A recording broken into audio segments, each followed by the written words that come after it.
Nous sommes au deuxième dimanche après Pâques et le texte central, c'est le 8e jour, Jésus arrive au milieu de ses disciples et, on va dire ça comme ça pour le moment, confronte Thomas et l'invite à la foi. Mais si vous me permettez, on va passer par un autre texte. On va passer par le texte de la lecture des Actes des Apôtres que nous avons, qui est admirable pour plusieurs raisons. D'abord, ce qu'il est dit, c'est ce qu'on appelle l'un de ces petits résumés qu'on a dans les Actes des Apôtres, Actes 2, 42, 45. Il y a quelques textes comme ça qui sont comme des petits sommaires qui étaient là pour résumer en quelques traits de crayon la vie des premières communautés. Et là, ce qui nous est dit, c'est ils étaient autour des apôtres et personne ne manquait de rien parce que les gens apportaient leurs biens, les mettaient aux pieds des apôtres et les apôtres les redistribuaient chacun selon leurs besoins. Et ça, c'est une phrase, bien sûr, moi, comme franciscain, qui me touche parce que c'est une expression très chère à François d'Assise lorsqu'il dit aux frères « Exprimez-vous l'un à l'autre vos besoins ». C'est-à-dire qu'il y a eu une certaine spiritualité qui a eu cours dans l'Église où même ce dont j'ai besoin, je m'en prive. Et donc, je n'ai pas le minimum pour exercer, pour être un humain, un chrétien qui a de l'allure. J'ai pas ce qu'il me faut pour exercer comme il faut mon travail. Et puis à une certaine époque, écoutez, on achetait toujours les choses, on va dire ça comme ça, la chose la plus cheap qui se défaisait tout de suite quand on l'achetait. Tu sais, il y a une façon de concevoir la pauvreté qui va jusqu'à ne pas avoir ce dont on a besoin. Ça va très loin. J'irai pas plus loin dans cette direction-là, mais pour dire que ce n'est pas tout le monde, ce n'est pas de traiter tout le monde égal. Ce n'est pas ça qui est l'objectif. Ce n'est pas l'uniformité d'aucune manière. C'est plutôt de dire telle personne a besoin de cela et c'est discerné, puis c'est juste et bien que cette personne-là ait besoin. Ici, je suis dans une belle église. Il y a des projecteurs de lumière qui m'éclairent. Il y a une caméra qui me filme. Il y a un très bon micro qui est placé devant moi. Et bien sûr qu'on pourrait faire ça de façon très folklorique, mais pourquoi est-ce qu'il n'y a pas ce qu'il faut pour remplir un ministère qui, j'imagine, parce que vous l'écoutez, vous le jugez utile? Il y a ce qu'il faut pour accomplir sa mission. Et là, je vous ramène et je recule. Tous ces passages que nous avons rassemblés, nous dit l'évangéliste de l'évangile de Jean, il dit « Ils ont été rassemblés afin que vous ayez la vie ». Qu'est-ce que ça coûtait à l'époque de Jean de mettre sur un parchemin, d'engager un scribe pour écrire un évangile? C'était rien de moins que des fortunes.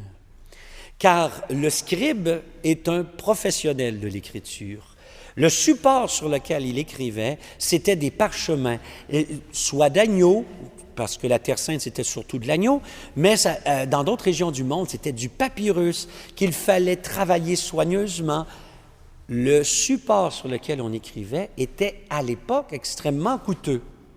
Lequel d'entre vous qui écoutez aujourd'hui, dites: je suis vraiment fâché que l'évangéliste Jean a pris des ressources financières et a engagé un scribe pour nous transmettre l'Évangile.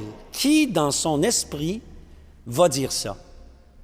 Mais non, tout le monde, nous sommes heureux que des ressources aient été mises, et probablement des ressources qui ont coûté très cher à certaines personnes, ont été mises ensemble afin que nous ayons la vie. Donc, ce n'est pas en soi le bien, pas plus que ce sont les moyens qui sont le problème. C'est toujours la visée c'est la visée et le fait, bien sûr, de rester alerte. Nous en avions parlé un peu plus tôt, à l'automne, il me semble, où nous avions dit qu'au fond, c'est d'avoir les moyens et de ne pas se laisser engourdir par des moyens trop gros qui nous ralentissent et qui font que finalement, on ne répond plus à la mission. Mais d'avoir ce qu'il faut pour réaliser sa mission, il n'y a aucun problème. Et c'est une invitation qu'on a dans l'Évangile, c'est une invitation qu'on a dans les Actes des Apôtres, c'est une invitation que nous avons aussi chez l'apôtre Paul, d'avoir ce qu'il faut. Ne rien garder de trop, mais ne manquer de rien. Ça, on trouve ça dans la deuxième épître aux Corinthiens. Ce qui nous amène à saint Thomas. Pourquoi saint Thomas doit-il au moins se faire inviter à mettre son doigt dans le côté? Qu'est-ce qui dit que lui n'a pas besoin de ça? Ah, il est comme un apôtre, il faut que tout le monde soit égal. Non. Non. Saint Thomas, pour quelle raison? Il était absent. Il était absent, il n'osait pas croire. Il n'osait pas croire. Bien sûr, il y a une petite morale à la fin du récit. Heureux celui qui croit sans avoir vu. Mais qui sont ceux qui n'ont pas vu? C'est nous tous, aujourd'hui.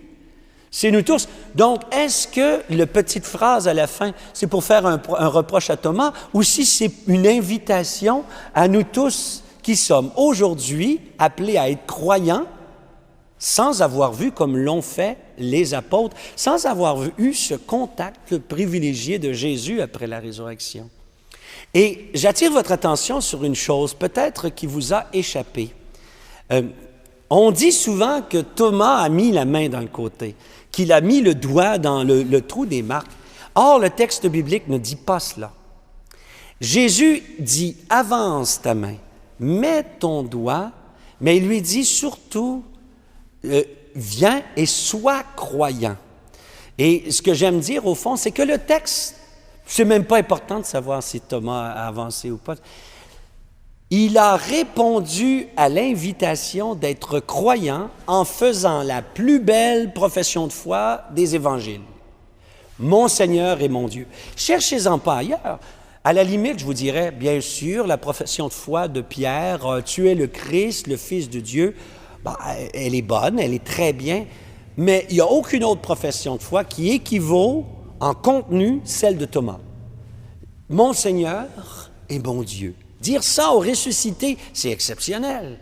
Mon Seigneur, c'était le titre impérial, mais mon Dieu, c'est le titre qu'on réservait au Seigneur d'éternité, à l'Éternel, celui qu'on nommait par 4 lettres dans l'Ancien Testament, mais qu'on ne prononçait pas, et qu'on ne prononce pas non plus aujourd'hui pour les gens qui sont de culture juive. Tout ça pour dire que Thomas, c'est à l'invitation d'être croyant qu'il a répondu, et il a répondu de la manière la plus belle, de la manière la plus profonde que nous avons des évangiles. À la limite, qui sommes-nous pour dire que le traitement qu'on a fait à Thomas, il est injuste par rapport à... Pourquoi il n'a pas invité tout le monde à faire ça? Mais non, c'est pas ça. Avoir ce qu'il faut. Et la réponse de Thomas ne fait aucun doute. La tradition nous dit qu'il a été jusqu'aux confins du monde pour annoncer l'Évangile. Est-ce que c'est exact rigoureusement? Je ne sais pas. Mais ce que je sais, c'est que dans l'Évangile, il a répondu avec enthousiasme et d'une façon qui est vraiment très belle. Alors, comme on peut dire, aujourd'hui, nous autres, quelle est la conséquence? Être moins soucieux d'une espèce d'égalité, je dirais, très humaine et très extérieure, où tout le monde a la même chose, où tout le monde fait pareil, où tout le monde est égaux de cette manière-là, d'être plutôt sensible à ce dont la personne a réellement besoin.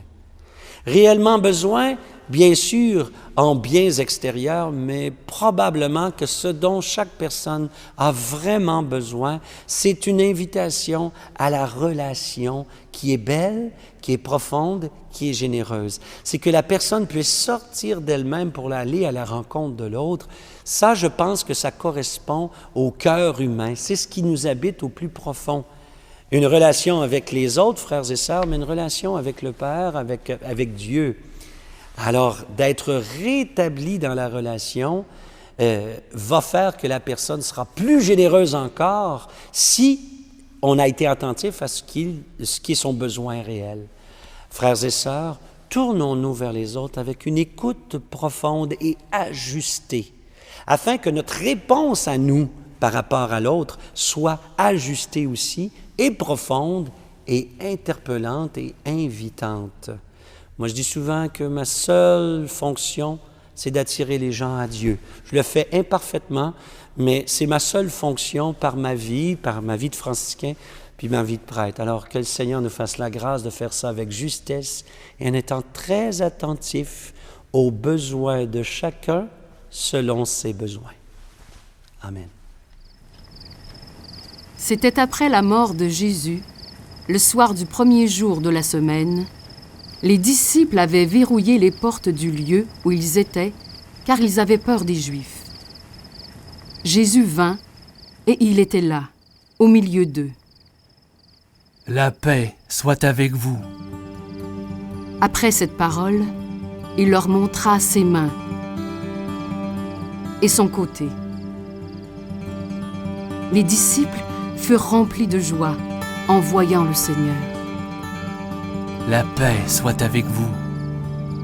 De même que le Père m'a envoyé, moi aussi, je vous envoie. » Ayant ainsi parlé, il répandit sur eux son souffle. Recevez l'Esprit Saint. Tout homme à qui vous remettrez ses péchés, ils lui seront remis.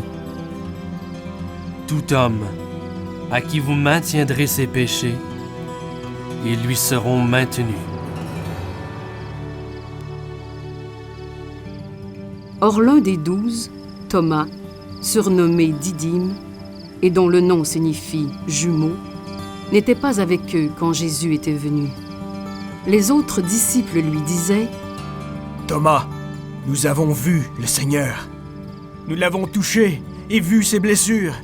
Nous l'avons vu manger et entendu sa voix. » Si je ne vois pas dans ses mains la marque des clous, si je ne mets pas mon doigt à l'endroit des clous, et si je ne mets pas ma main dans son côté, non, je ne croirai pas. 8 jours plus tard, les disciples se trouvaient de nouveau dans la maison et Thomas était avec eux. Jésus vint, alors que les portes étaient verrouillées, et il était là, au milieu d'eux. La paix soit avec vous. Thomas, avance ton doigt ici et vois mes mains. Avance ta main et mets-la dans mon côté. Cesse d'être incrédule et crois. Mon Seigneur et mon Dieu. Parce que tu m'as vu, tu crois. Heureux ceux qui croient sans avoir vu. Il y a encore beaucoup d'autres signes et miracles que Jésus a faits en présence des disciples et qui ne sont pas mis par écrit dans ce livre. S'il fallait rapporter chacun d'eux, je pense que le monde entier ne suffirait pas pour contenir les livres que l'on écrirait ainsi. Mais ceux-là y ont été mis afin que vous croyiez que Jésus est le Messie, le Fils de Dieu. Et afin que par votre foi, vous ayez la vie en son nom.